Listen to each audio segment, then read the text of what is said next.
Prehistoric Hongshan materials, Māori Jade, stone artifacts, and Hongshan Pottery. The ancestors of the Māori people of New Zealand are believed to have crossed vast oceans in ancient times before settling in New Zealand. Following the traditions of their forebears, later generations quarried a local jade material to create ornaments. This stone is known as New Zealand Jade, or Māori Jade. This particular piece of Māori Jade belongs to our association's vice-chairman Mr. Chan from the Hong Kong branch. It displays what we identify as the distinctive tool marks within tool marks characteristic of the Hongshan culture. The gentleman pictured here is a Māori tribal chief, with his hand resting on a jade cong that has been passed down through his ancestors. This jade cong is made of brown-skinned jade associated with the Liangzhou culture and is believed to possess a high-tech memory coating.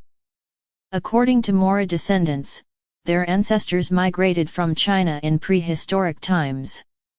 Around 5 or 6 years ago, they traveled to China in the hope of tracing their ancestral roots and reconnecting with their origins. From our perspective, it is immediately apparent that the Māori represent a branch descended from the Hongshan culture.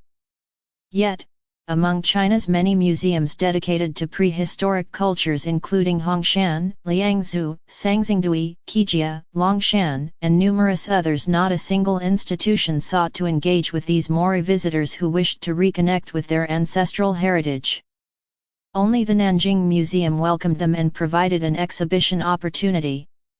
The Māori delegation ultimately left China disappointed.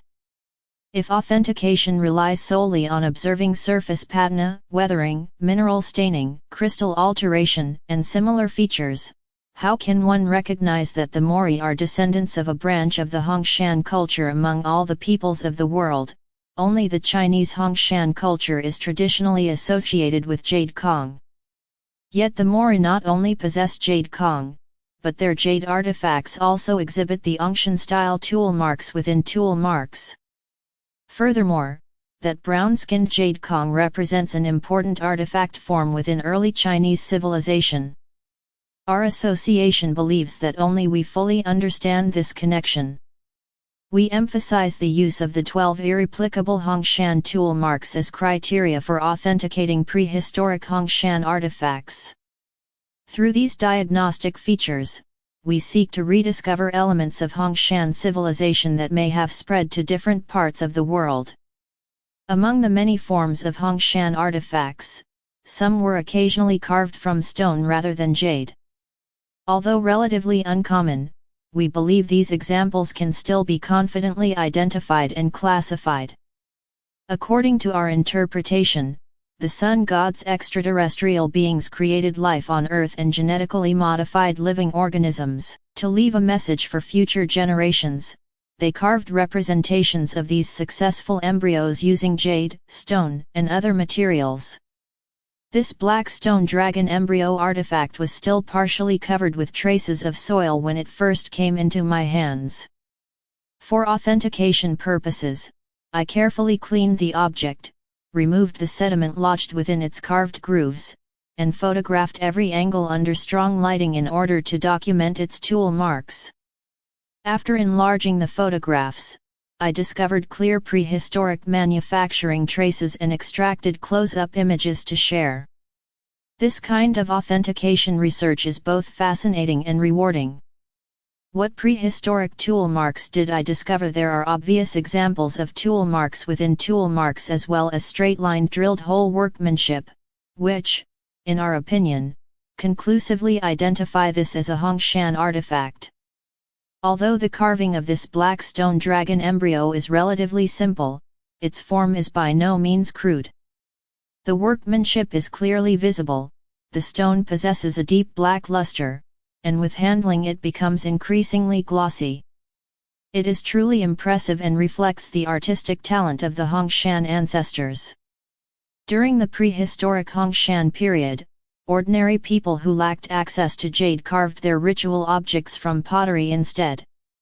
According to our research, they mixed pottery clay with nickel derived from meteorites, strengthening the ceramic materials so that the finished objects became harder and could survive for thousands of years. The Hongshan pottery artifacts displayed in national museums today are, in our view, composed of clay containing nickel. Consequently, they exhibit slight magnetic properties, a fact that museum curators generally neither recognize nor understand. We believe our association's research has advanced further than that of these institutions and offers a more complete understanding of the true nature of prehistoric Hongshan culture.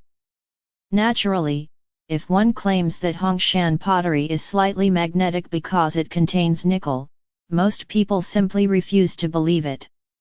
Modern observers find it difficult to imagine that prehistoric people could manufacture pottery while intentionally incorporating nickel into the clay. Many people are unaware that the Hongshan ancestors had already mastered the use of fire for cooking food. It is therefore even harder for them to imagine that these people also possessed the knowledge to construct kilns and produce fired pottery. As we continue to interpret the messages embodied in various Hongshan artifacts, we increasingly realize that the wisdom and civilization of the Hongshan ancestors were far more advanced than we have commonly imagined. Therefore, we should approach the study of the true Hongshan culture with humility and an open mind.